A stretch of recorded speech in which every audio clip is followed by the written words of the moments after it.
नारायणी सेना का नाम तो आपने सुना ही होगा, लेकिन क्या आप अंदाजा लगा सकते हैं कि ये सेना कितनी भयावह और विध्वंसकारी थी? कल्पना कीजिए, एक ऐसी अजेय सेना जिसका एक एक सैनिक महाभारत के युद्ध में हजारों योद्धाओं से अकेले लोहा लेने में सक्षम था। एक ऐसी टुकड़ी जिसका हर सैनिक मायावी युद्ध कला में निपुण था और जो केवल उन्हीं को दिखाई देती थी जिनके पास दिव्य दृष्टि थी। लेकिन कुरुक्षेत्र का युद्ध समाप्त होते ही यह सेना रहस्यमयी तरीके से लुप्त हो गई। आखिर यह सेना कहाँ गई? क्या यह पूरी तरह नष्ट हो गई या फिर किसी गुप्त लोक में जाकर किसी खास समय के आने की प्रतीक्षा कर रही है? और सबसे बड़ा सवाल, क्या कलयुग में यह सेना फिर से लौटेगी? आज हम इस रहस्य को जानेंगे, एक ऐसी कथा के माध्यम से जो महाभारत के पन्नों से निकलकर भविष्य की ओर इशारा करती है। श्री कृष्ण ने अपने राज्य की सुरक्षा के लिए एक विशेष सेना तैयार की, लेकिन यह कोई साधारण सेना नहीं थी। यह उन योद्धाओं की टुकड़ी थी जो न केवल शस्त्रों में निपुण थे, बल्कि तपस्या, योग बल और दिव्य शक्तियों से भी सुसज्जित थे। इनका लक्ष्य केवल एक था, श्री कृष्ण की आज्ञा का पालन करना, बिना कोई सवाल पूछे, बिना कोई संदेह किए। इन योद्धाओं को विशेष युद्ध कला सिखाई गई, दिव्यास्त्रों का ज्ञान, शत्रु के मन को भेदने की क्षमता और अदृश्य होकर युद्ध करने की कला। ऐसी अद्वितीय सेना को नारायणी सेना कहा गया, क्योंकि यह नारायण यानी भगवान श्री कृष्ण की कृपा से संचालित थी। जब महाभारत का युद्ध तय हो गया तो दोनों पक्षों को अपनी सेनाएं जुटानी थीं। दुर्योधन और अर्जुन दोनों सहायता मांगने के लिए द्वारका पहुंचे, लेकिन जब वे श्री कृष्ण के पास पहुंचे तो कृष्ण विश्राम कर रहे थे। जब श्री कृष्ण जागे तो दोनों ने श्री कृष्ण को अपनी तरफ से युद्ध लड़ने को कहा। यह सुनकर कृष्ण ने कहा, मैं तो किसी एक के ही साथ हो सकता हूँ। अब उन्होंने दोनों को एक कठिन चुनाव दिया।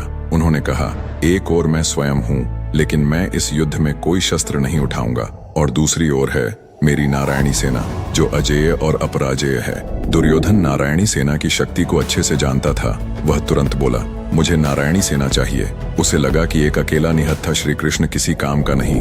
लेकिन अर्जुन मुस्कुराए और बोले, मुझे आप चाहिए प्रभु। यहीं पर तय हो गया था कि धर्म की विजय होगी, क्योंकि बल से अधिक बुद्धि और ईश्वर का साथ महत्वपूर्ण होता है। और नारायणी सेना शक्तिशाली तो थी, लेकिन इतनी भयावह और विध्वंसकारी सेना का नेतृत्व सही से तो केवल कृष्ण ही कर सकते थे। वह कृष्ण के नेतृत्व के बिना अधूरी थी। कहा जाता है कि इस सेना में श्री कृष्ण के 18,000 साथी भी थे, जो सब महान योद्धा थे। महाभारत युद्ध में नारायणी सेना कौरवों की ओर से लड़ी। इनके योद्धा अद्वितीय थे।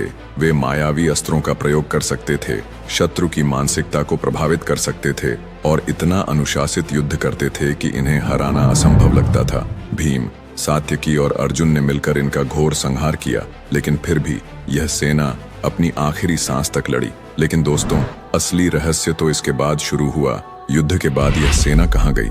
महाभारत युद्ध समाप्त हुआ, श्री कृष्ण द्वारका लौट गए, लेकिन युद्ध में बची हुई नारायणी सेना का कोई नामो निशान नहीं था। क्या वे युद्ध में पूरी तरह समाप्त हो गए थे?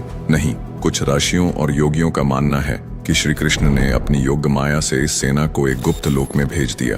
कहा जाता है कि नारायणी सेना आज भी कहीं अस्तित्व में है, लेकिन यह केवल उन्हीं को दिखाई देती है जिनकी आत्मा शुद्ध और दृष्टि दिव्य होती है। कुछ लोग कहते हैं कि यह सेना गोलोक चली गई, जहां यह श्री कृष्ण के आदेश की प्रतीक्षा कर रही है। कुछ तांत्रिक ग्रंथों में लिखा है कि यह सेना एक अलग आयाम में जाकर तपस्या कर रही है, और जब कलयुग में अधर्म चरम पर पहुंचेगा तब यह पुनः प्रकट होगी। नारायणी सेना की रहस्यमयी शक्तियां।